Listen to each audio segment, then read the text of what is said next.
बस मेरी नूह जिहड़ी हर वक्त पई रहिंदी काम ते करदी नहीं, वो तू काम भी करनी है अल्लाह दी बंदीए ते अपने नेकियां भी बर्बाद करनी है। तुहानूं दसां कि गीबत हराम है इस्लाम च। बिस्मिल्लाहिर्रहमानिर्रहीम। एक बुजुर्ग सन, उन्हां दा नाम सी मैमून बिन सिया रहमतुल्लाह अलैह।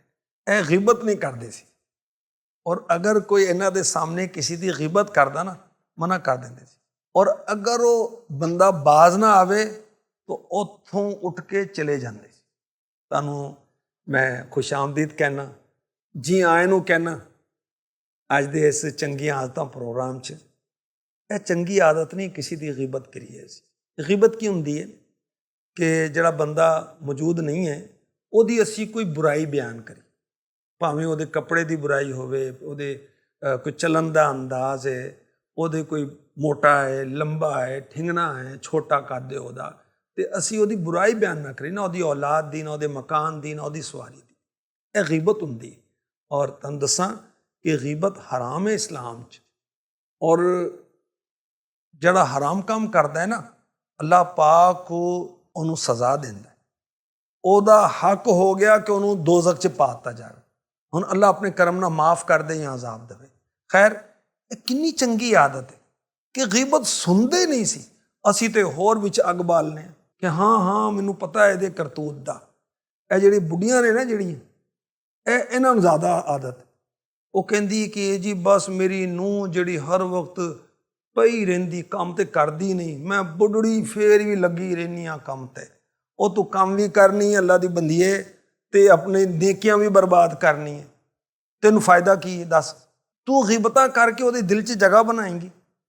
ਤੂੰ ਕੰਮ ਕਰਨੀ ਹੈ ਤੇ ਅੱਲਾ ਦਾ ਸ਼ੁਕਰ ਅਦਾ ਕਰ, ਤੂੰ ਜਿਸਮਾਨੀ ਲਿਹਾਜ਼ ਨਾਲ ਠੀਕ ਰਹੇਂਗੀ। ਤੂੰ ਨੂੰਹ ਦੀ ਗਿਬਤਾਂ ਜਾਂ ਨੂੰਹ ਆਪਣੀ ਸੱਸ ਦੀ ਗਿਬਤਾਂ ਕਰੇ ਤਾਂ ਗੁਨਾਹ ਹੀ ਗੁਨਾਹ ਹੈ। ਫਾਇਦਾ? ਔਰ ਅਸੀਂ अपनी सेठ की गीबत करिए या नौकर की गीबत करिए, वड्डे की गीबत करिए, पड़ोसी की गीबत करिए, अच्छी गल नहीं है। और एक तो गीबत करना चंगी आदत नहीं है, दूसरा गीबत सुनना यह भी चंगी आदत नहीं है। जिहड़ा गीबत करो बस भाई मैं किसी की बुराई नहीं सुन सकता, तुहाडी मेहरबानी, अल्लाह उहदी बख्शिश करे, तुसीं होर कोई अल्लाह रसूल दी गल्लां करो। अच्छा सानूं कोई गल्लां भी तो नहीं करनियां आंदियां ना सानूं कुरान की मालूमात है, ना सानूं बुजुर्गां दी गल्लां दा पता है कि असी कोई गौसे पाक दी, वड्डे पीर दी कोई करामतां बयान करिए, असी दाता साहब का जिक्र करिए, असी अल्लाह वालों का जिक्र करिए। सानूं आंदा ही नहीं। कोई सहाबा दी गल्लां कर लीए, कोई नबियां दी गल्लां कर लीए, कुछ मुताला करिए तो सानूं पता होवे ना। सानूं बस रह गया हाय दुनिया तो होई दुनिया। तो खैर गीबत सुनना चंगी आदत नहीं है और गीबत करना भी चंगी आदत नहीं है। ठीक है, ना गीबत करनी चाहिए ना गीबत सुननी चाहिए। और अगर कोई नहीं बाज आंदा असी उठ जाइए उतों, असी ना गल करिए। अल्लाह सानूं तौफीक देवे। एक और तुहानूं बुजुर्ग दी एक चंगी आदत दस्सां मैं। इन्हां दा नाम बुजुर्गां दा इमाम मुहम्मद बिन सीरीन रहमतुल्लाह अलैह। ਇਹ ख्वाबां दे बड़े माहिर सी, इमाम कहंदे ने इन्हां नूं। ਇਹ ख्वाबां दी तबीर दसदे सी। और तुहानूं ਇਹ भी मैं तुहानूं दसदा कि हर एक कोलों ख्वाब नहीं पुछना चाहिए। आलिम भी होवे और ख्वाबां दा माहिर भी होवे, ਉਹਦੇ ਕੋਲੋਂ पुछना चाहिए। और हर किसी कोलों ਉਹ ਅਸੀਂ ख्वाबां ਦੀ तबीर ਪੁੱਛੀ ਜਾਂਦੇ, ਉਹ ਵੀ ਦੱਸੀ ਜਾਂਦਾ। अगर किसी गलत आदमी को ख्वाब पूछिए ना, आम आदमी को पूछ लेता, उन्हें जो दस दिता ना फिर वही तबीर हो जाती है, तबीर भी उल्टी हो जाती है फिर।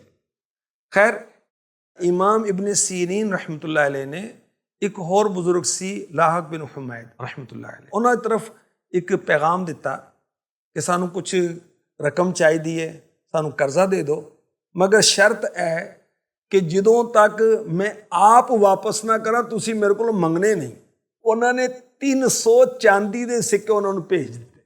अल्लाह अकबर। असी अव्वल तो सानू तौफीक नहीं होंदी किसी गरीब की मदद करिए, और अगर मदद कर दईए तो फिर असी सब दसदे फिरने कि असी बड़ा कारनामा किया है। और फिर जिन्हों कर्ज दिता है अल्लाह वास्ते दिता है ना, सवाब वास्ते दिता है ना, आखरत बनाने वास्ते दिता है ना, वो तो कोई एहसान किया है। ठीक है एहसान है, लेकिन सानू आसान जताना तो नहीं चाहिए।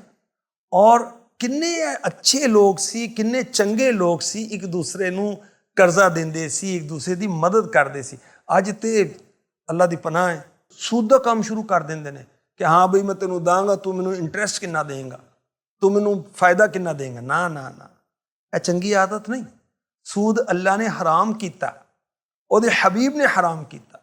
और सूद खान वाले ਜਿਹੜੇ ਨੇ ਉਹ बर्बाद ਹੋਣਗੇ। क़यामत ਦੇ रोज़ ਜਿਹੜਾ सूद खान वाला है ना, वो इस तरह आएगा जिस तरह उत्ते कोई साया है, कोई बाहरली चीज़, कोई जिन भूत ਉਹਦੇ ਤੇ आ गया, हालांकि वो ठीक होएगा। ਤੇ कर्जा देना चाहिए अल्लाह की रज़ा वास्ते। और ताल्लुक ਹੁੰਦਾ है तो सानू खुद किसी की जरूरत महसूस करनी चाहिए और मदद कर देनी चाहिए।